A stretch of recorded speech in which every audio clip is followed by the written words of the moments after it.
तो एक ही बात होती है कि भैया ना तुम हमारी मानो ना हम तुम्हारी। गांव के 4 लोग जैसा कहें, क्यों भाई, गांव के 4 जैसा कहें वैसा ही मान लो।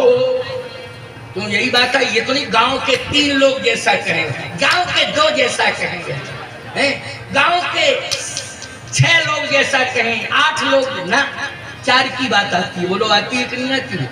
4 लोग जैसा कहें वैसा मान। अच्छा 5 में क्या है? बोले 5 में पंच है और 4 में पूरा समाज है। समझ गए हो कि नहीं? इसलिए 4 का अंक ज्यादा महत्वपूर्ण माना जाता है। 5 में तो ये कहते हैं 5 पंच बैठे थे, 5 पंच बैठे थे। वो 4 में क्या है? 4 में पूरा समाज हो गया। बोलो हो गया कि नहीं हो गया? सावधान, अहंकारी किसे कहते हैं? जहां पूरे समाज को व्यक्ति जीरो समझे, अपने को केवल हीरो,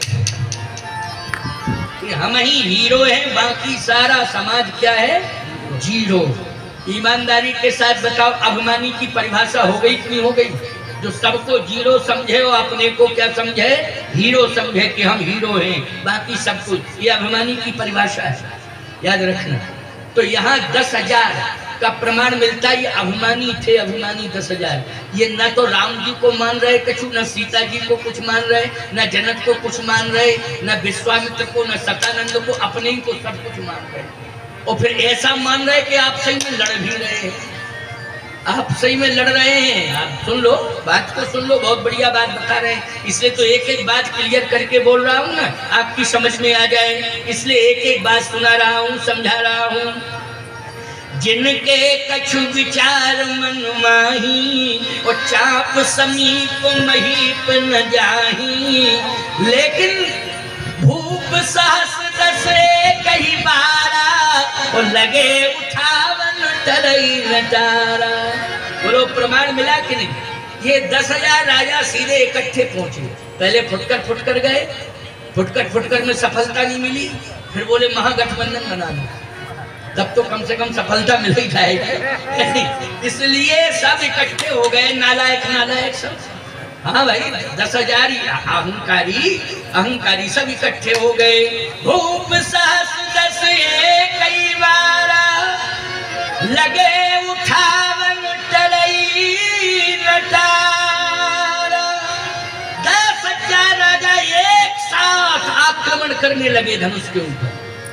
किसी ने कहा कि 10,000 एक साथ आक्रमण कर रहे, अब क्या होगा जनक जी बोले अब तो भगवान शंकर जाने, क्योंकि अहंकार शिव बुद्धि अज मन शशि चित्त महान। ये धनुष शिव जी का धनुष है, इसलिए शिव जी ही जाने। अब जो होगा सो शंकर जी जाने।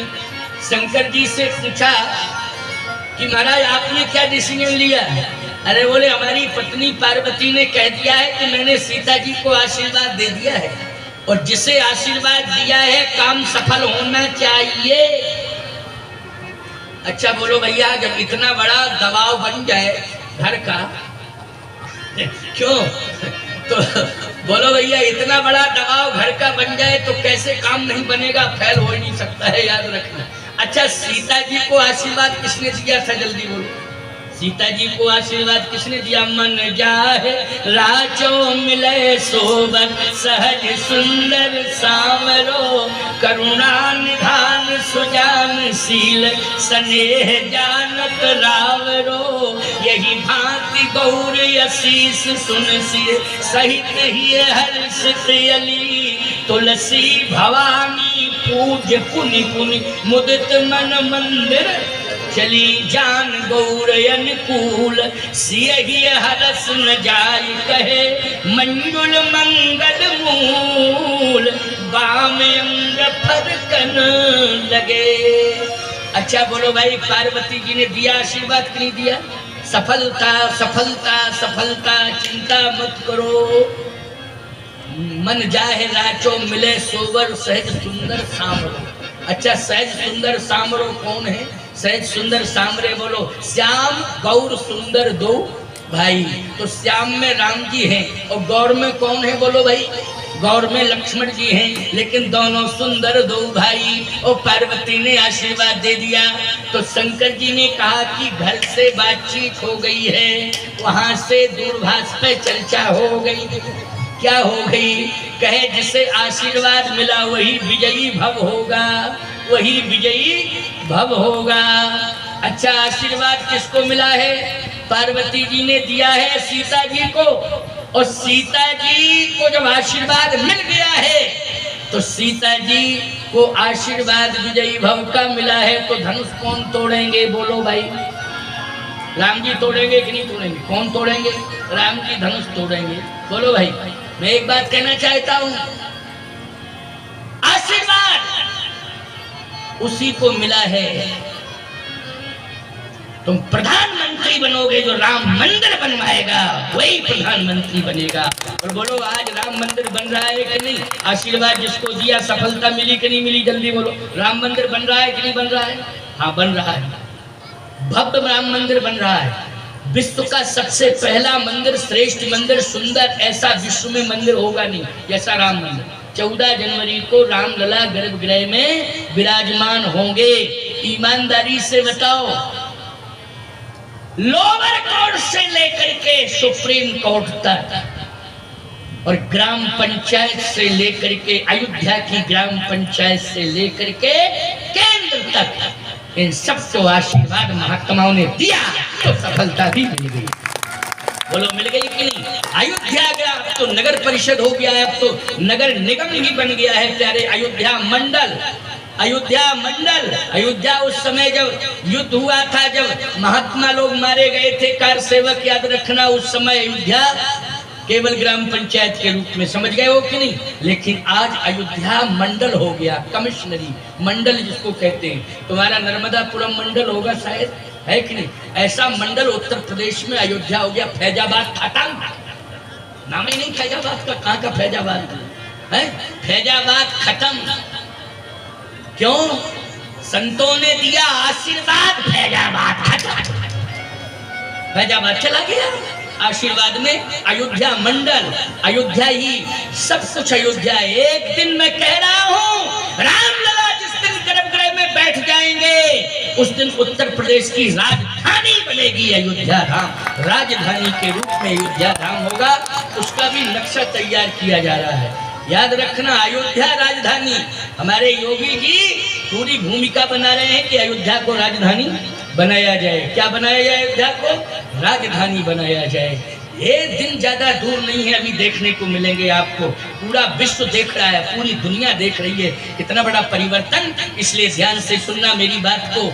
आज पूरी दुनिया देख रही है कि आशीर्वाद किसको दिया है धनुष तोड़ने के लिए। बोलो, राम जी को मिला, सीता जी को मिल गया आशीर्वाद, तो राम जी तोड़ेंगे ही तोड़ेंगे धनुष, इसमें संदेह की जरूरत ही नहीं है। और हुआ यही कि जैसे ये 10,000 राजा एक साथ लगे तो सबके पसीना निकल गया। पसीना निकल गया, सबके बिला के heart patient, attack. Attack fail नहीं हुआ, हार्ट अटैक। फेल होता तो मरे ना जाते। अटैक, बेहोश हो गए। एक राजा बोला, क्यों अब घर चलो? क्यों घर चले? ताकत नहीं रही है, धनुष तोड़ नहीं पाए। और 10,000 एक साथ लग गए, पूरी नाक कट गई। 10,000 लग गए फिर भी नहीं कुछ कर पाए। नाक कटी कि नहीं कटी? एक मूर्ख राजा कहता है, मेरे विचार सुनो। क्या? मेरे विचार सुनो। क्या? धनुष नहीं तोड़ पाए, हम इसलिए बैठे हैं, देखूंगा धनुष कौन तोड़ेगा। मान लो धनुष तोड़ने वाला आ गया और तोड़ दिया, तब तुम क्या करोगे? तो मूर्ख राजा कहता है, हम लोग अभी भी संगठित हो गए। भाई जैसे कोई चुनाव हार गया है, अब उससे कहा जाए प्रमाण पत्र जीत का दूसरे को मिल गया, तुम काय को बैठे? बोले हम चुनाव नहीं जीत पाए, लेकिन जीतने वाले की हड्डी तो तोड़ सकते हैं, इतना तो हमें ताकत है। ये भी ऐसे भी नालायक लोग हैं जो झगड़ा करने पर आमादा बने रहते हैं कि चलो हम लाठी डंडा तो चलाएंगे ही, माहौल खराब करेंगे। सावधान! इन राजाओं ने कहा कि हम लोग इसलिए बैठे हैं कि जो धनुष तोड़ेगा उससे युद्ध करेंगे, और युद्ध करेंगे धनुष तोड़ने वाले को बांध के डाल देंगे और सीता को जबरदस्ती रथ में बिठा के ले जाएंगे। बोलो है अभिमान की नहीं, है अहंकार की नहीं, है मूर्खता की नहीं? बोलो है मूर्खता की नहीं? मैं आपसे एक बार पूछ रहा हूं, जब 10,000 मिलके धनुष नहीं तोड़ पाए, जो धनुष तोड़ देगा एक बचेगा 10,000 में? अगर छू लेगा तो 10,000 में एक बचेगा, गरुड़ पुराण बचेगा 10,000 और कुछ नहीं बचेगा, क्योंकि लक्ष्मण जी अकेले ही पर्याप्त है। बोलो जगमा सखा निशाचर जेते, लक्ष्मण हमें निमिषमा देते। अकेले लक्ष्मण ही पर्याप्त हैं, क्या बिगाड़ेंगे ये 10,000? लेकिन मूर्ख हैं, मरने के लिए फिर रहे हैं, बैठे हैं, देखता हूं धनुष कौन तोड़ता है। विश्वामित्र जी ने उसी समय कहा, राम अब धनुष के पास जाओ। गोस्वामी जी कहते हैं विश्वामित्र जी आशीर्वाद भी दे रहे, उठहु राम, उठहु राम भई जाओ भव चापा, मेटहु तात जनक परिताप, सहजई चले सकल जग स्वामी, सहजई चले सकल जग स्वामी, मनोमत वर कुंजर गामी। भगवान राम सहज भाव से चल रहे हैं, धीरे धीरे धनुष के पास पहुंच गए। राजा